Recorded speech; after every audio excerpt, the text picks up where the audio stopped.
வருங்கால தமிழக அரசு அதிகாரிகளே வணக்கம். வெல்கம் டு டிஎன்பிஎஸ்சி ஆர்மி கற்க கசடற. ஓகே, எல்லாத்துக்குமே தெரியும் குரூப் 4 எக்ஸாம் வந்து கால்ஃபர் பண்ணிட்டாங்க. இன்றைக்கி தான் அப்ளை பண்ணுறதுக்கான கடைசி டேட்டு. ஏதாவது கொஞ்சம் டேட் எக்ஸ்டெண்ட் பண்ணாலும் பண்ணலாம், பண்ணாமல் போனாலும் இல்லை. எல்லாருமே ஓரளவுக்கு எக்ஸாம் கண்டிப்பாக அப்ளை பண்ணியிருப்பீங்க. இப்போ இந்த எக்ஸாம் அப்ளை பண்ணவங்க எல்லாருமே எப்படி இந்த கடைசி நேரத்தில் ரிவிஷன் பண்ணுறது, எப்படி படிக்கிறது அப்படின்ட்டு ஒரு குழப்பத்தில் இருப்பீங்க. அந்த குழப்பத்தை என்னால் முடிஞ்ச அளவுக்கு தீர்க்கிறதுக்கான ஒரு வீடியோவாக இந்த வீடியோ எடுத்துக்கலாம். மறக்காமல் இந்த வீடியோக்குள்ளே புதுசாக வரவங்க யாராக இருந்தாலும் சரி நம்ம சேனலை சப்ஸ்கிரைப் பண்ணிவிட்டு அதுக்கப்புறம் வீடியோ பாருங்கள்.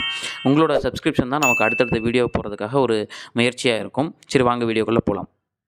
இந்த முறை குரூப் 4 தேர்வானது ரொம்பவே காம்படிஷன் அதிகமாக இருக்குங்க. என்ன காரணம்னா, போன டைமே வந்து கிட்டத்தட்ட ஒரு 17 லட்சம் பேர்த்துட்டு அப்ளை பண்ணியிருந்தாங்க. ஒரு 5 லட்சம் பேராக எழுதியிருப்பாங்க. இந்த டைம் கண்டிப்பாக 22 லட்சம் பேராக அப்ளை பண்ணுவாங்க. கண்டிப்பாக 19 லட்சம் 18 லட்சம் பேராக எழுதுவாங்க. அதில் சின்சியராக படிக்கிறது 1 லட்சம் பேர் தாங்க இருப்பாங்க. இந்த டைம் ஏன் காம்படிஷன் வச்சுன்னா, போன டைம் 1 மார்க் 2 மார்க்கில் விட்டவங்க, அதே மாதிரி போன முறை தவற விட்டவங்க எல்லாருமே இந்த டைம் திரும்ப எழுதுவாங்க. ரெண்டாவது, இவன்லாம் வேலைக்கு போயிட்டானே அப்படின்னு சொல்லிட்டு இவங்க நினச்சவங்க, இவங்க கூட இருக்கிறவங்க, சுற்றி இருக்கிறவங்க அதுக்காகவே வந்து படிக்கிறாங்களோ படிக்கலையோ அவங்கெல்லாம் எக்ஸாம் அப்ளை பண்ணுவாங்க. சரி, எது எப்படியோ இந்த 100 நாட்கள் எப்படி வந்து நம்ம கரெக்டாக யூட்டிலைஸ் பண்ணுறதுன்னு சொல்லி பார்க்கலாங்க. ஆல்ரெடி படித்தவங்களுக்கு வந்து அதிக பயம் இருக்குங்க. புதுசாக படிக்க வரவங்களுக்கு அவங்களுக்கு டைம் சீக்கிரம் ஓடிடும். ஆல்ரெடி படித்தவங்க என்னென்னா, நம்ம என்ன பண்ணுறது, எப்படி ரிவிஷன் பண்ணுறது, இது எல்லாமே பயமாக இருக்குங்க. நான் ஒரு 6 ரூல்ஸ் சொல்கிறேங்க. இந்த 6 ரூல்ஸ் வந்து நான் சின்சியராக ஃபாலோ பண்ணேன்.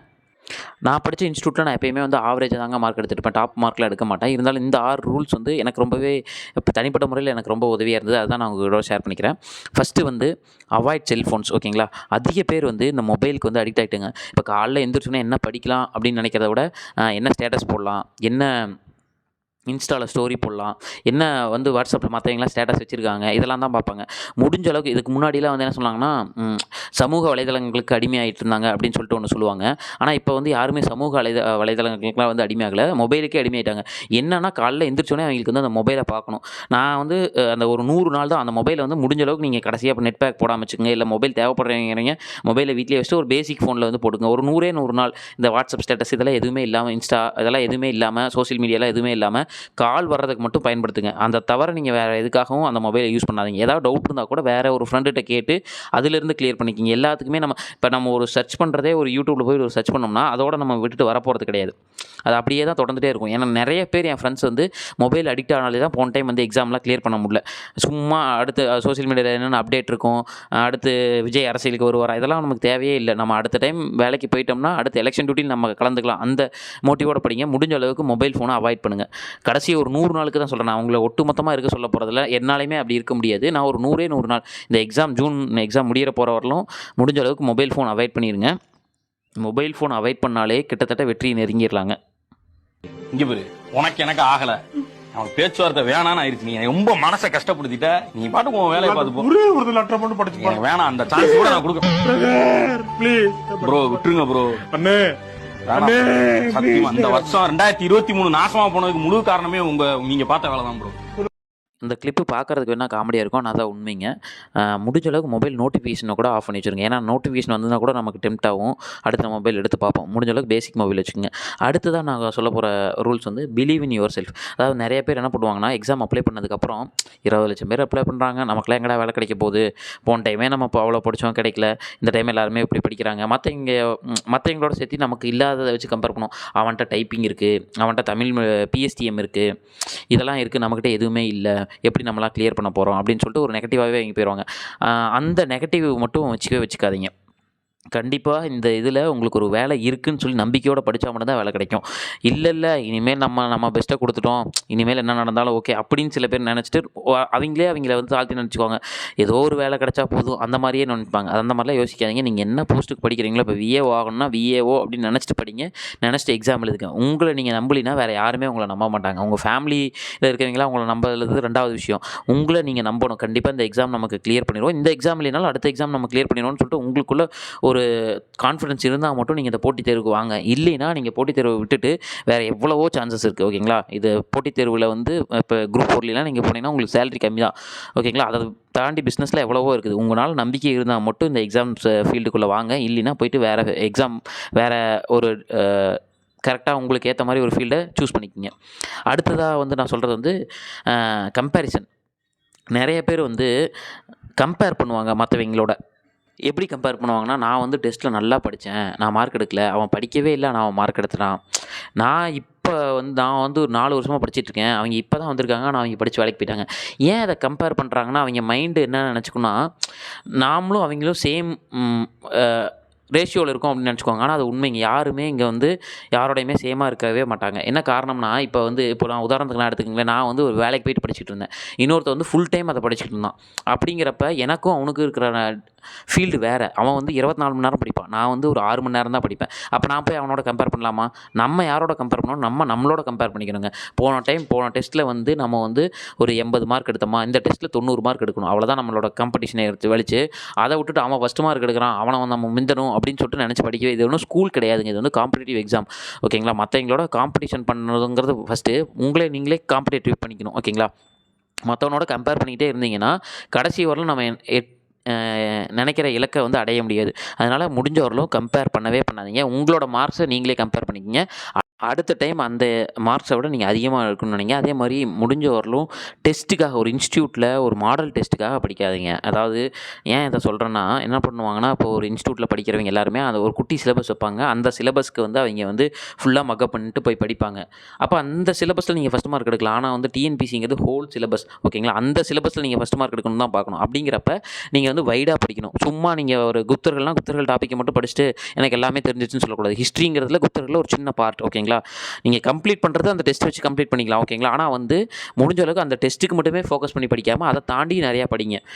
நான் எப்பயுமே வந்து அந்த டெஸ்ட்டுக்கு வந்து இப்போ எப்படின்னா, அதுக்கு முந்தின நாள் நைட்டு வரல உட்காந்து அந்த டெஸ்ட்டுக்காகவே விடிய படிச்சுட்டு இருப்பாங்க. அந்த டெஸ்ட்டில் ஃபஸ்ட் மார்க் எடுப்பாங்க. அடுத்து என்ன பண்ணுவாங்கன்னா, அடுத்த இதுக்கு ஓடிடுவாங்க. அதை ரிவிஷன் பண்ண மாட்டாங்க.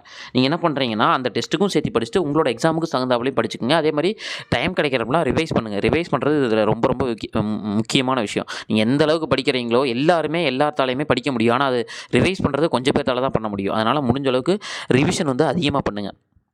ஓகேங்களா? இதோட பெட்டராக ஒருத்தங்க சொல்லுவாங்க, அதை கேட்டு பாருங்கள். நான் சொல்கிறது எப்படின்னு சொல்லிட்டு உங்களுக்கு புரியும்.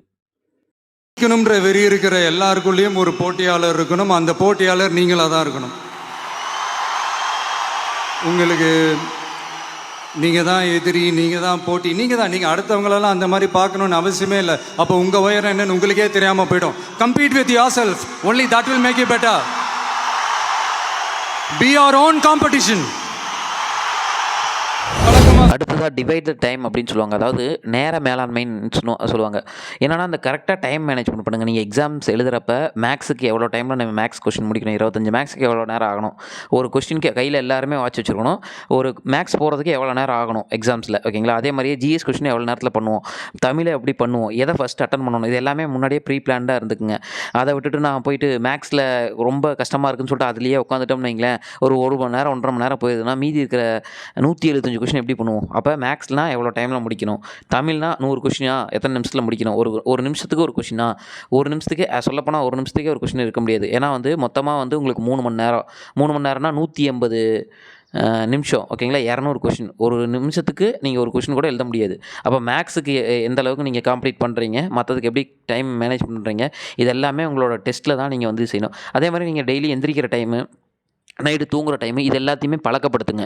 அதாவது இப்போ சில பேர் வந்து காலையில் நேரமாக எந்திரிச்சு படிப்பாங்க, சில பேர் நைட்டு வரலாம் படிப்பாங்க, அது உங்கள் இஷ்டம். ஆனால் ஒரு நாளைக்கு எவ்வளோ நேரம் படிக்கணும் அப்படிங்கிறத மட்டும் கரெக்டாக இருங்க.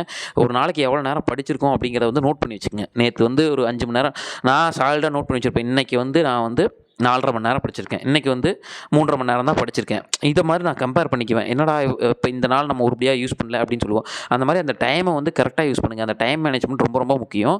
டைமை கரெக்டாக யூஸ் பண்ணவங்க மட்டும்தான் டிஎன்பிசியில் ஜெயிக்க முடியும். சரிங்களா? அடுத்து வந்து எனக்கு பர்சனலாக ரொம்ப பிடிச்ச கோட்டுங்க, enjoy your game and chase your dreams because dreams do come true. இதை வந்து நான் என் வீட்டிலேயே ஒட்டி வச்சுருப்பேன். எனக்கு சச்சின் டெண்டுல்கர்னா ரொம்ப பிடிக்கும். ஃபஸ்ட்டு நான் வந்து கஷ்டப்பட்டு ஒரு வேலைக்கு போனேங்க. ஆல்ரெடி என் வீடியோவில் பார்த்தவங்க எல்லாத்துக்குமே தெரியும். நான் வேலையை விட்டுட்டு தான் மறுபடியும் வந்து படிக்க வந்தேன்.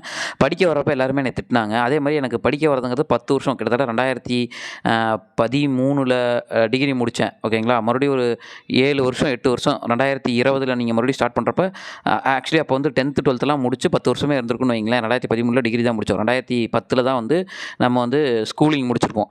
அப்போ 10 வருஷம் கழிச்சுட்டு மறுபடியும் அந்த புக்கை எடுக்கிறப்ப எவ்வளோ கஷ்டமாக இருக்கும். ஆனால் அந்த புக்கை வந்து நான் எடுத்து படிக்கிறப்ப நான் என்ஜாய் பண்ணி படித்தேன்.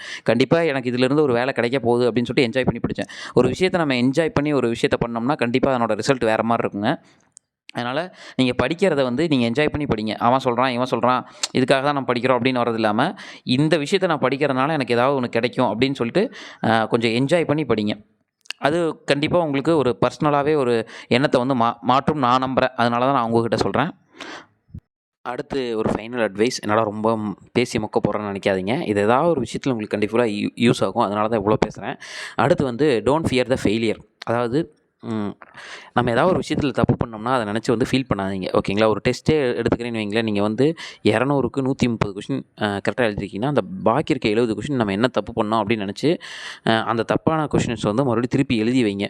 ஐயோ இது இவ்வளோ சிம்பிளான கொஷின், இதை நான் பண்ணலையே அப்படின்னு சொல்லிட்டு சில பேர் வந்து ரொம்ப ஃபீல் பண்ணுவாங்க. அதெல்லாம் வேணாம்.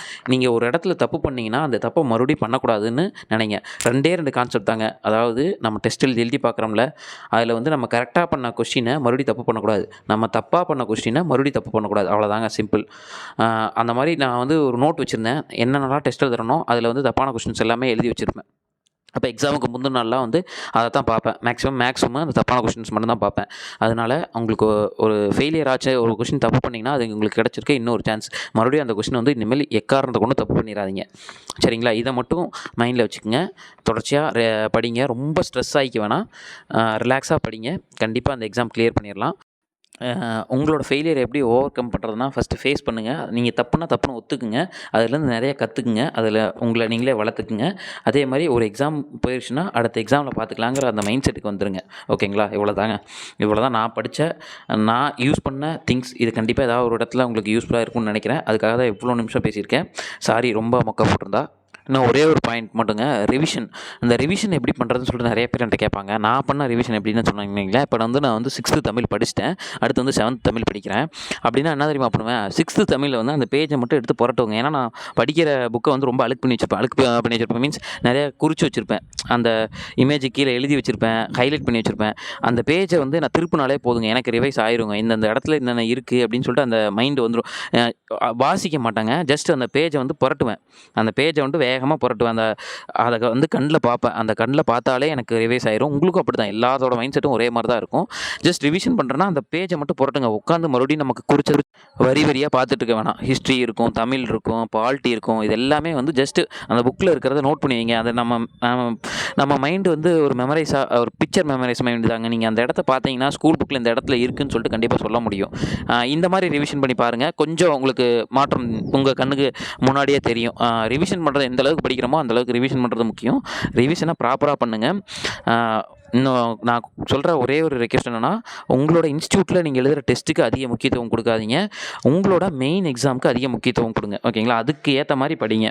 உங்களோட டெஸ்ட்டில் நீங்கள் ஃபஸ்ட் மார்க் எடுத்து எந்த பயனுமே இல்லை. பொறுமையாக இவ்வளோ நேரம் இந்த வீடியோவை பார்த்ததுக்கு நன்றிங்க. இவனுக்குலாம் என்னடா தெரிய போகுது அப்படின்னு சொல்லிட்டு பார்க்காம இவ்வளோ நேரம் நீங்கள் பார்த்ததுக்கு மிக்க நன்றி. வழக்கம் போல் சொல்கிறது தான், உங்களோட டிஎன்பிசி படிக்கிற ஃப்ரெண்ட்ஸுக்கு இந்த வீடியோவை ஷேர் பண்ணுங்கள். இந்த வீடியோ உங்களுக்கு பிடிச்சிருந்ததுன்னா மறக்காமல் லைக் பண்ணுங்கள். வேறு ஏதாவது டவுட் இருந்தாலும் கமெண்ட் பண்ணுங்கள். நன்றி, வணக்கம். வாழ்க தமிழ், வெல்க தமிழ்.